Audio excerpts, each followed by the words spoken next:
Hello everyone, welcome to our next lecture. In this lecture, we will discuss the graphs of exponential function, logarithm function, fraction part functions and greatest integer functions.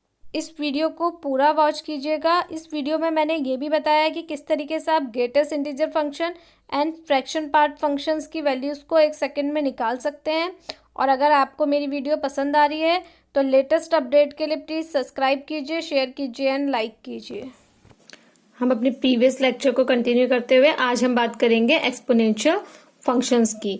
तो generally exponential functions को आप इस तरीके से पढ़ते हैं e⁻x, but exponential function का form e⁻x type का भी होता है। अब अगर हम एक्सपोनेंशियल फंक्शन की बात करें तो इसमें जो ग्राफ्स होते हैं वो दो तरीके के होते हैं। एक होता है for a is greater than 1 और एक होता है a इज लेस देन 1। अब इसकी ग्राफ हम किस तरीके से प्लॉट करते हैं। a equals to greater than 1 का जो ग्राफ होता है ये कुछ इस टाइप का ग्राफ होता है।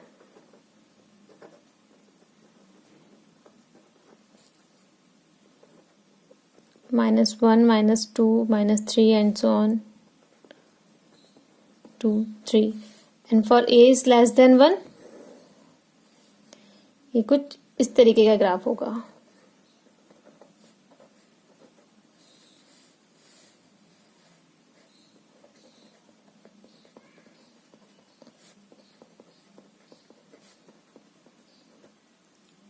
अब ये ग्राफ बनते कैसे हैं तो जनरल अंडरस्टूड है।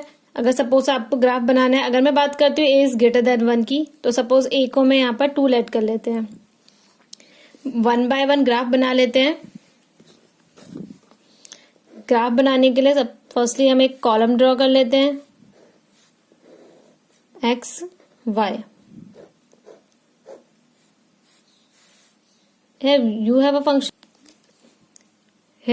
a function y equals to a⁻x. If x equals to 0 then y equals to 1, that means 2⁻0 1. If x equals to 1 then y equals to 2. Similarly, if x equals to 2 then y equals to 4 and so on. तो इस तरीके से आपका graph plot हो जाएगा। आप इन points को graph में प्लॉट कर ले तो आपको ये आंसर मिल जाएगा। देखिए 0 के लिए जो आपको x की वैल्यू मिल रही है, for x equals to 0 y equals to 1, for x equals to 1 y equals to 2 something, for x equals to 1 y equals to 2। अब हमें बात करनी है, ये तो हो गई ग्राफ बनाने की बात। जो ग्राफ आप पहले से भी प्लॉट करते हुए आए हैं तो आपको पता है कि ग्राफ कैसे बनते हैं। अब हमें जो मेन बात करनी है वो हमें ये बात करनी है कि ग्राफ्स का domain, codomain, range, many one, one functions, into, onto, even, odd, continuous, variable, इन सब की बात करनी है। तो चलिए हम देखते हैं। हम इसमें फाइंड आउट करेंगे इस ग्राफ का डोमेन क्या होगा, कोडोमेन क्या होगा, रेंज क्या होगा, ये फंक्शन मैनी वन होगा या फिर वन होगा, ये फंक्शन इनटू होगा या ऑनटू होगा, even, odd, continuous and variable. Now अगर आप इसमें आप डोमेन की बात करते हैं तो डोमेन आपका होता है all the elements of first set are called domain. That means आप जितनी वैल्यूज रखते हैं आप उसे बोलते हैं डोमेन, जितने भी आपके पास होते हैं। तो आप x की लाइन को देखिए, ये 0 से लेकर पॉजिटिव इन्फिनिटिव एंड 0 से लेकर माइनस इन्फिनिटिव हम कोई भी वैल्यू रख सकते हैं, 0, 1, 2, 3 एंड सो ऑन। तो ये हमारा जो आंसर हो जाएगा डोमेन का -इन्फिनिटिव टू पॉजिटिव इन्फिनिटिव। अगर हम कोडोमेन की बात करते हैं तो कोडोमेन के केस में जो आपका आंसर है वो सिर्फ अपर वाई एक्सिस के लिए आ रहा है, तो दैट मीन्स वो एक इंटीजर होगा, आर पॉजिटिव। ये ऑलरेडी क्वेश्चन में गिवन भी होते हैं, बट हम यहाँ पर ग्राफ की बात करें तो domain, codomain is R positive. अब अगर हम रेंज की बात करते हैं तो रेंज में आप अगर देखेंगे, सपोज मैं नेगेटिव नंबर्स के लिए निकालती हूँ for negative values of x. अगर हम देखें फॉर एक्स इक्वल्स टू -1 तो 2⁻−1 दैट मीन्स हाफ 0.5। तो जितनी भी वैल्यूज आएंगी वो पॉजिटिव वैल्यूज होंगी। तो जो आपका रेंज हो जाएगा वो 0 to इन्फिनेटिव, सारी जितनी भी पॉजिटिव वैल्यू होगी। सेकंड हम बात करते हैं अब ये फंक्शन मैन इवन होगा या फिर वन वन होगा। मैन इवन वन वन हम ऑलरेडी प्रीवियस लेक्चर में बात कर चुके हैं। आप एक हॉरिजॉन्टल लाइन ड्रॉ कीजिए, अगर ये horizontal line more than one intersection point represent करती है किसी भी ग्राफ के लिए, that means function is man even, otherwise function is one one. तो अगर मैं यहाँ पर एक हॉरिजॉन्टल लाइन ड्रॉ कर रही हूँ तो मैं देख रही हूँ कि मुझे सिर्फ एक ही इंटरसेक्शन पॉइंट मिला है हॉरिजॉन्टल लाइन एंड ग्राफ का, तो that means function is one one. अगर हम इनटू ऑन टू की बात करते हैं, if codomain equals to range, that means function is onto, otherwise into function. In this case we clearly see codomain equals to range, R positive, that means one से शुरू होगा, और आप यहाँ पर रेंज देख रहे हैं कि ये वन से शुरू होगा, यहाँ पर जीरो वैल्यू नहीं है, that means function is onto. Even odd के लिए भी हम पहले बात कर चुके हैं। एक हम चेक करते हैं symmetric about Y axis and second one is symmetric about origin. तो सिमेट्रिक अबाउट वाई एक्सिस तो है नहीं, अगर हम symmetric about origin line draw करते हैं तो मे बी कि ये वाली लाइन यहाँ ग्राफ को कट करे, बट यहाँ कोई भी पॉइंट हमें इंटरसेक्शन नहीं मिलेगा, that means neither odd nor even. अगर अब हम बात करते हैं कंटिन्यूअस फंक्शन की, क्या ये फंक्शन कंटिन्यूअस है, तो आपको सिंपल ग्राफ को देखना है और ये नोटिस करना है कि क्या ये ग्राफ हम without lifting the pen draw कर सकते हैं या नहीं कर सकते हैं। तो इस ग्राफ को हम without lifting the pen draw कर सकते हैं, that means function is continuous. Derivable, अगर फंक्शन कंटिन्यूअस है तो इसके काफी चांसेस होते हैं कि डेरिवेबल भी होगा, बट इसमें मैंने आपको बताया था कहीं पर भी अगर आपको शार्प पॉइंट दिखता है दैट मीन्स फंक्शन डेरिवेबल नहीं होगा। तो यहाँ पर कोई भी शार्प पॉइंट नहीं है, ये स्मूथ पॉइंट है। लास्ट हमने मॉड्यूलस ग्राफ में पढ़ा था कि ये जो शार्प पॉइंट अगर हमें मिल जाता है that means function is not derivable. तो इस वाले केस में फंक्शन आपका डेरिवेबल है। और ये कहाँ है, अगर आप ग्राफ देखें तो स्मूथली चल रहा है, दैट मीन्स एवरीवेयर। और आपको यहाँ पर कोई भी शार्प पॉइंट नहीं मिलता है, दैट मीन्स डेरिवेबल भी आपका एवरीवेयर है। तो ये तो आपकी बात हुई इन सारे पॉइंट्स की। अब मैं बात करती हूँ क्या इसका इनवर्स फंक्शन पॉसिबल है या नहीं है। दैट मीन्स हमें ये चेक करना है इस फंक्शन इज बाइजेक्टिव और नॉट। बाइजेक्टिव के लिए वन वन और ऑन टू होना जरूरी है किसी फंक्शन का। तो यहाँ पर फंक्शन वन वन भी है एंड ऑन टू भी है, that means f inverse exit करेगा। इस फंक्शन का हम एफ इनवर्स निकाल सकते हैं। और अगर आपको इसको केस के फॉर्मेट में रिप्रेजेंट करना है तो आप केस वन के लिए लिख सकते हैं, a is greater than one, case first, then fx equals to a to the power x 1 if x is 0 equal to 1 if x equals to 0 greater than 1 if x is greater than equals to 0। तो ये आपके exponential का first case होता है। अगर मैं case second की बात करती हूँ for a is less than 1 तो आपके केसेस हो जाएंगे fx equals to a to the power x, that means greater than 1 if x is less than 0 equals to 1 if x equals to 0 and 1 if x is greater than equals to 0। अब हम बात करते हैं logarithm functions की।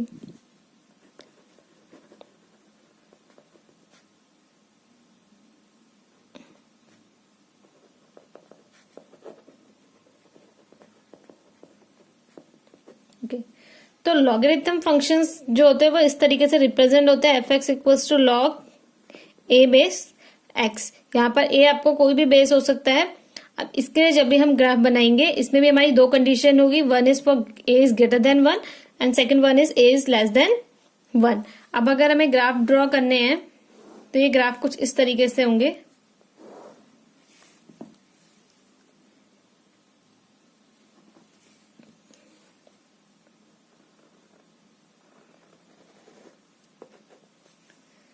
इसके लिए आप जब प्लॉट करेंगे तो ये ग्राफ कुछ इस तरीके से होगा। अब ये ग्राफ बनेगा कैसे, सपोज log 2 बेस 1, तो इसके लिए हम एक ग्राफ ड्रॉ करके देख लेते हैं। इसके लिए x एंड y, अगर आप x पे log x इसको ले लेते हैं तो हम एक फंक्शन ले लेते हैं log 2x, इसमें आप x के प्लेस पे 1 पुट करिए तो log 0, log 1 0, अगर आप 2 पुट करेंगे तो 2 एंड आप 4 पुट करेंगे तो 2 एंड 8 8। ये लॉग्स ग्राफ की वैल्यूज देखने के लिए आपको हमारी एक वीडियो देखनी पड़ेगी जो लॉग टेबल के ऊपर हमने बनाई है, तो आप उससे लॉग्स वैल्यू निकालना सीख सकते हैं। अब हम बात करते हैं जो हमने ये ग्राफ बनाए हैं, ये ग्राफ इंक्रीजिंग होंगे या डिक्रीजिंग होंगे, या फिर इनका डोमेन क्या होगा, कोडोमेन क्या होगा, हम ये सारी चीजें अब आगे डिस्कस करते हैं। देन जो एक पॉइंट आपको ये नोट करना है कि लॉग्स की जो भी वैल्यूज होती है वो सिर्फ पॉजिटिव नंबर्स के लिए ही आती हैं। तो लॉग फंक्शन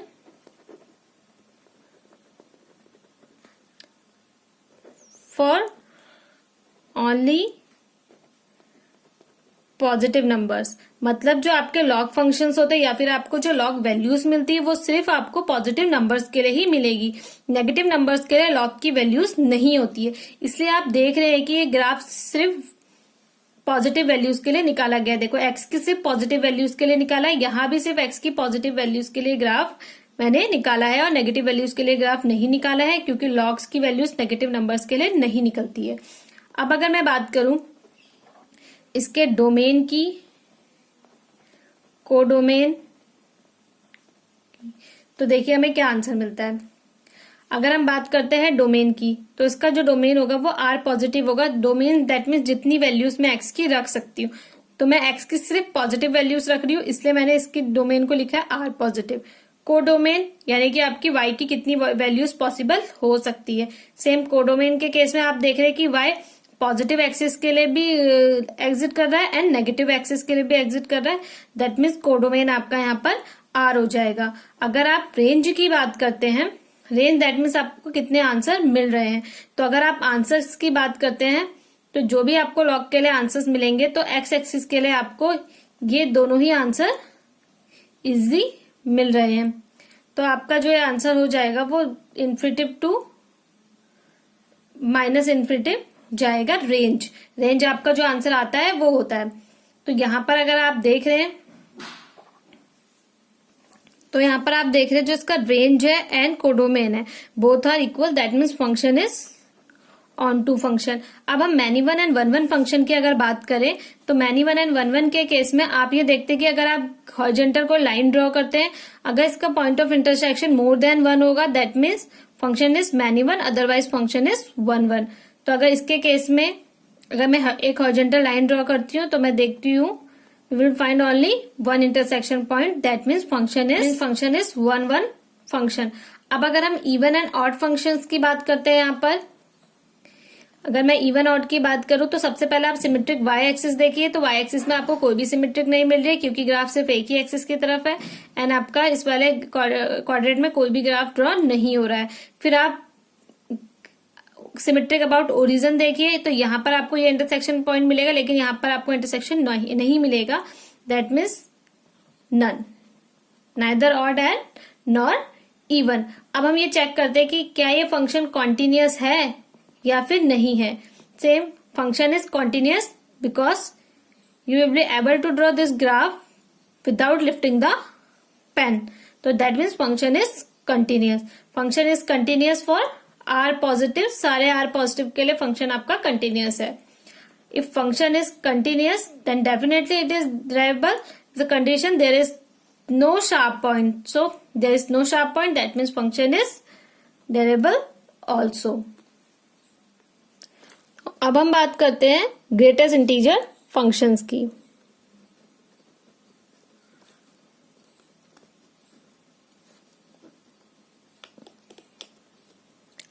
इससे पहले थोड़ा सा जान लेते हैं कि ग्रेटेस्ट इंटीजर फंक्शन होते क्या है। तो ग्रेटेस्ट इंटीजर फंक्शन के लिए हम क्या करते हैं, सपोज आपके पास कोई नंबर है 2.3, आप इसको इस तरीके से रिप्रेजेंट करते हैं। किसी भी ग्रेटेस्ट इंटीजर फंक्शन को रिप्रेजेंट करने का तरीका ये होगा जिसका सिंबल होगा। अब आपको अगर कोई नंबर दिया है 2.3, आपको इसका ग्रेटेस्ट इंटीजर लिखना है तो आपको सिंपल एक नंबर लाइन आप ड्रॉ कर लेंगे और फिर आप इस वैल्यू को नंबर लाइन पे देखेंगे, दैट मीन्स ये वैल्यू यहाँ कहीं होगी 2.3। तो तो यहाँ पर अगर आप देखेंगे 2.3 होगा, तो आपको कुछ नहीं करना है, जहां पर भी आपको नंबर मिले तो आप लेफ्ट साइड मूव कीजिए। जब आप लेफ्ट साइड मूव करेंगे तो आपको जो भी फर्स्ट इंटीजर मिलेगा दैट मीन्स वही आपका क्या हो जाएगा, ग्रेटेस्ट इंटीजर। दैट मीन्स इसके लिए आपका जो ग्रेटेस्ट इंटीजर हो जाएगा 2.3 के लिए, वो आपका हो जाएगा यहाँ पर 2। और अगर आप नेगेटिव नंबर्स के लिए बनाते हैं, सपोज यू हैव 3.5, तो आप इसको सिंपल ड्रॉ कीजिए, 0 1 2 3 -1 -2 -3 एंड -4। आप नेगेटिव में अगर ड्रॉ करेंगे 3.5, दैट मीन्स यहाँ आएगा समथिंग 3.5। अब आपको सिंपली क्या करना है, इसमें आपको लेफ्ट साइड मूव करना है। अगर आप लेफ्ट साइड मूव करेंगे तो आपको जो फर्स्ट इंटीजर मिलेगा वो -4 मिलेगा। दैट मीन्स जो इसका ग्रेटेस्ट इंटीजर हो जाएगा -4। अब इसको एक सिंपल ट्रिक की हेल्प से हम देख लेते हैं। तो ट्रिक ये है कि जब आपके पास पॉजिटिव नंबर्स होंगे और आपके पास नेगेटिव नंबर्स होंगे, तो उस केस में आपको क्या करना है। फॉर पॉजिटिव नंबर, सपोज आपके पास है 2.3, 3.14, 1.3। तो पॉजिटिव नंबर्स के केस में तो आपको सीधे आगे वाले जो इंटीजर्स होंगे वो आपके ग्रेटेस्ट इंटीजर हो जाएंगे।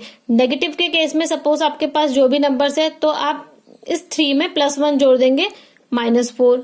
अगर आपके पास है -4.6, इस -4 में +1 -5, तो ये आपके जो हो जाएंगे वो ग्रेटेस्ट इंटीजर हो जाएंगे। अब हम बात करते हैं ग्रेटेस्ट इंटीजर के ग्राफ की। अच्छा, ग्राफ की बात करने से पहले आपको एक चीज ध्यान में रखनी है। अगर आप ग्रेटेस्ट इंटीजर के लिए सिर्फ 2, 7.5 एंड 7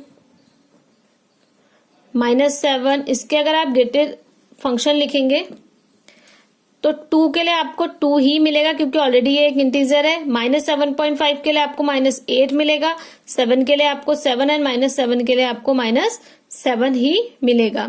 अब हम ग्राफ की बात करते हैं। तो y = x, सपोज हमारे पास एक फंक्शन है। अगर मैं इसके लिए टेबल बनाऊं x एंड y का, तो आप पॉइंट्स देख सकते हैं।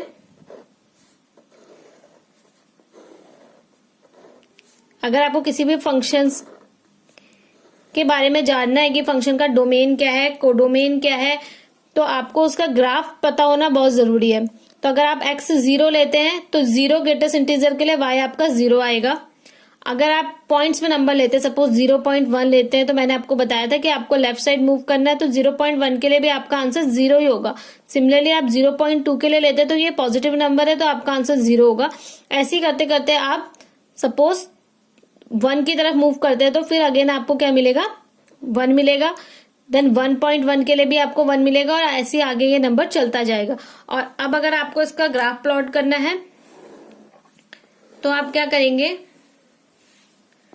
1 2 3 4 इस तरीके का एक ग्राफ है। तो आपके लिए 0 से लेकर जितने भी आपके नंबर है, x = 0 then y = 0, if x = 0.1 then y = 0, तो ये सारे पॉइंट्स आपको क्या मिलेंगे, 0 0 पर ही फाइंड आउट होंगे। दैट मीन्स आपको ये जितने भी पॉइंट्स होंगे उस पर y आपको 0 मिलेगा। दैट मीन्स आपके पॉइंट्स यही होंगे। फिर आप 1 पे जाएंगे, तो अगर जब आप 1 पे जा रहे हैं तो आपको y1 मिल रहा है, तो 1 पे 1 आपको मिल रहा है।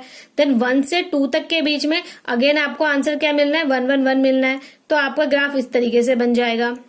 देन जैसे ही आप 2 पर जंप करते हैं तो 2 इंटीजर के लिए आपका आंसर यहाँ पर 2 हो जाएगा, तो ये आपको 2 पॉइंट मिल जाएगा। देन 2 से 3 के बीच में अगेन आपको सेम पॉइंट्स फाइंड आउट होने, बिकॉज ग्रेटेस्ट इंटीजर का केस है तो आपको पॉजिटिव के लिए 2 ही फाइंड आउट होगा। फिर ये बन जाएगा। इसी तरीके से आप 3 पे जाएंगे तो आपको 3 और 4 के बीच में सेम 3 वैल्यू फाइंड आउट होगी। यही केस आपका नेगेटिव के साथ फॉलो हो जाएगा, एंड देन ये आई को ग्राफ चलता रहेगा। तो ये तो आपका ग्राफ हो गया। अब हमें ये जानना है कि इसका डोमेन क्या होगा, कोडोमेन क्या होगा। तो ये सब जानना बहुत ही इंपॉर्टेंट है आपके लिए, क्योंकि इसी टाइप के जो क्वेश्चंस होते हैं वो आपका जेईई मेंस एंड एडवांस में पूछे जाते हैं, जो आप इजिली ग्राफ की हेल्प से बता सकते हैं कि फंक्शंस का रेंज क्या है, कोडोमेन क्या है, फंक्शन आपका मैनी वन है या फिर आपका 1 1 फंक्शन है, ऑन टू है, इन टू है, कॉन्टिन्यूस हम चेक करेंगे, डेरिवेबल चेक करेंगे, बाइजेक्टिव भी हम चेक करते हैं। अब ठीक है, अब 1 बाय 1 चेक करते हैं।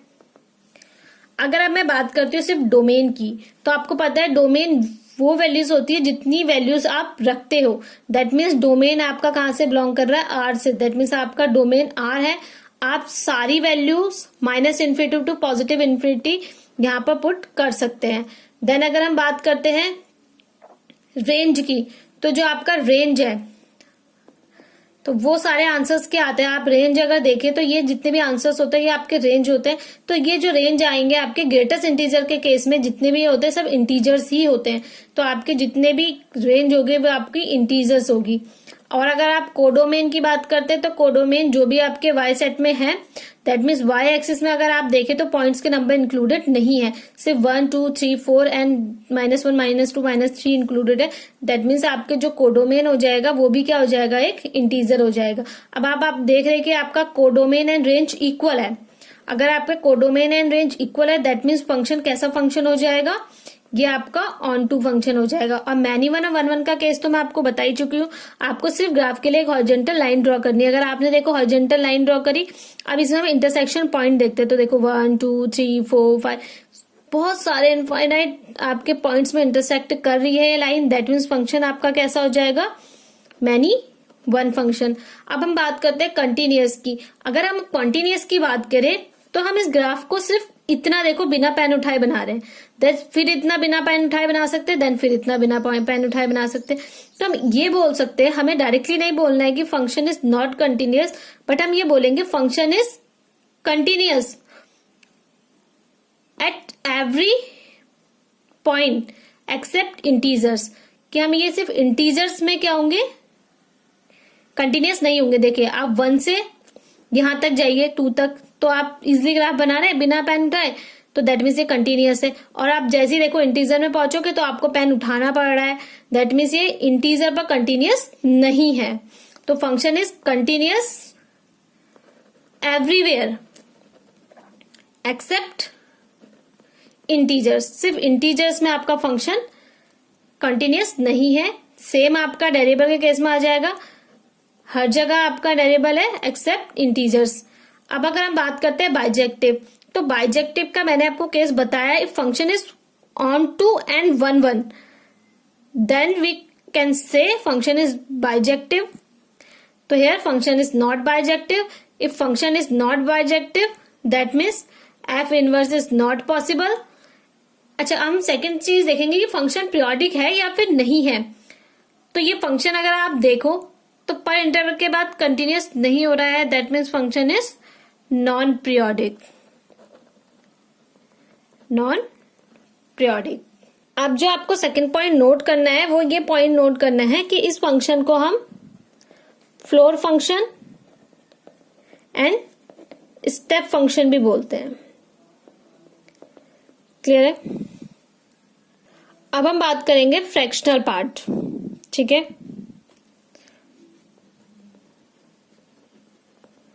फ्रैक्शनल पार्ट ऑफ एक्स, या फिर हम बात करेंगे फ्रैक्शनल फंक्शंस की। थोड़ा सा जान लेते हैं कि फ्रैक्शनल फंक्शंस क्या होते हैं। सपोज आपके पास y है 2.3, तो आपका इसका फ्रैक्शनल पार्ट क्या होगा। देखो 2.3 को हम किस तरीके से लिख सकते हैं, 2 + 0.3। दैट मीन्स जो आपका ये 0.3 हो गया ये फ्रैक्शनल पार्ट हो गया और ये इंटीजर हो गया। तो जो इसका आंसर आएगा ये आपका ग्रेटेस्ट इंटीजर हो गया और ये आपका क्या हो जाएगा, फ्रैक्शनल पार्ट। तो ये आपका फ्रैक्शनल पार्ट हो गया, ये ग्रेटेस्ट इंटीजर हो गया। तो इसका जो आंसर आ जाएगा फ्रैक्शनल पार्ट का दैट मीन्स 0.3। सेम आप माइनस नंबर्स के लिए करेंगे, बट एक पॉइंट आपको नोट रखना है। सपोज y = आप लेते हैं -1.7, तो आप ये नोटिस करें कि आप इसको लिख सकते हैं -2 + 0.3। तो आपका जो यहाँ पर फ्रैक्शनल पार्ट आएगा वो 0.3 आएगा अगेन। तो जो ये फ्रैक्शनल पार्ट होते हैं वो कभी भी नेगेटिव नंबर्स नहीं होते हैं। तो हम एक शॉर्ट ट्रिक देख लेते हैं इसकी।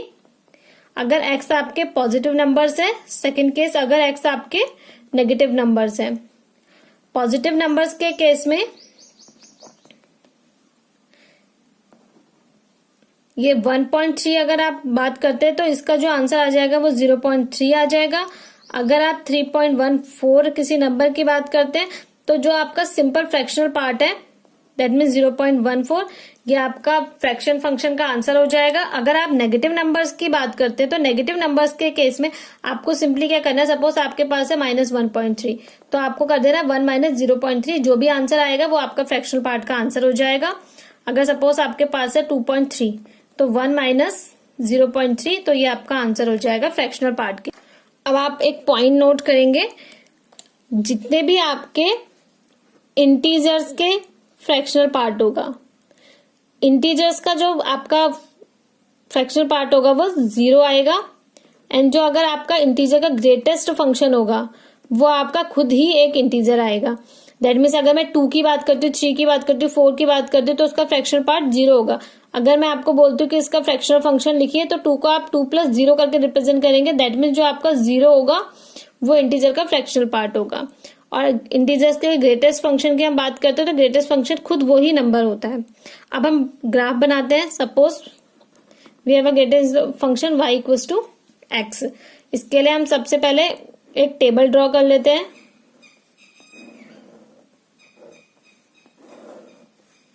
x y,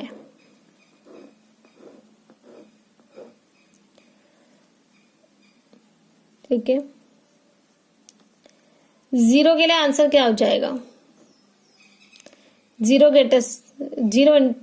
फ्रैक्शनल पार्ट के लिए 0। 0.1 के लिए आंसर हो जाएगा 0.1। 0.2 के लिए आंसर हो जाएगा 0.2। ऐसे ये चलता जाएगा। देन हम पहुंचेंगे 1 पे, तो 1 के लिए अगेन क्या हो जाएगा? 0 हो जाएगा। दैट मीन्स ये ग्राफ पहले तो इंक्रीजिंग होगा, देन अगेन ये क्या हो जाएगा? 0 पर डाउन हो जाएगा। तो हमें ग्राफ कैसे बनाना है, ये आपका ग्राफ का तरीका हो जाएगा। ये आपके पॉइंट्स हो गए सपोज। तो आप देखो 0 से स्टार्ट कर रहे हैं, 0, देन 1,1, देन 2,2, 3,3, 0.3, 0.3, 0,4, 0.4, देन आप 1 पे पहुंचेंगे। जैसे आप 1 पे पहुंचेंगे तो ये ग्राफ आपका क्या हो जाएगा? डाउन हो जाएगा, यानी कि यहां से स्टॉप हो जाएगा। देन आपको अगेन दैट मीन्स 0 आंसर मिल रहा है, तो यहाँ पे मैं 1 को इंक्लूड नहीं कर रही बिकॉज 1 पे मुझे 0 आंसर मिल रहा है। बाकी इस पूरी वैल्यूज को बिटवीन द 0 एंड 1 ये फंक्शन क्या है? आपका इंक्रीजिंग फंक्शन है। देन अगेन मेरा फंक्शन 1 से स्टार्ट होगा बिकॉज 1 पे मुझे क्या मिला है? 0 मिला है। देन 1.1, 1.2, 1.3, 1.4, 1.5 अप टू करते करते 2 पर जैसे आप पहुंचेंगे तो अगेन 2 पर फंक्शन 0। तो ये फंक्शन आपका इस तरीके से बन जाएगा। और यही चीज आपकी यहां से भी होगी, ये फंक्शन आपका इस तरीके से रहेगा। अब अगर हम इसके रेंज की बात करें, डोमेन की बात करें, कोडोमेन की बात करें तो वो क्या होगा? अगर मैं इसके डोमेन की बात करती हूँ सबसे पहले, तो डोमेन में मैं कैसे आंसर रख सकती हूँ? मैं यहाँ पर x की कोई भी वैल्यू रख सकती हूँ, मैं नेगेटिव वैल्यूज भी रख सकती हूँ, मैं पॉजिटिव वैल्यूज भी रख सकती हूँ। तो दैट मीन्स ये डोमेन क्या है? -∞ टू +∞। अब अगर मैं बात करती हूँ रेंज की, तो जो मुझे रेंज मिलेगा वो 0 to 1 ही मिल रहा है। अगर आप नोटिस करें, क्योंकि ये 0.2 ऐसे फ्रैक्शन पार्ट आपके 0 to 1 बिटवीन होते हैं, तो रेंज जो हो जाएगी वो 0 to 1 हो जाएगी।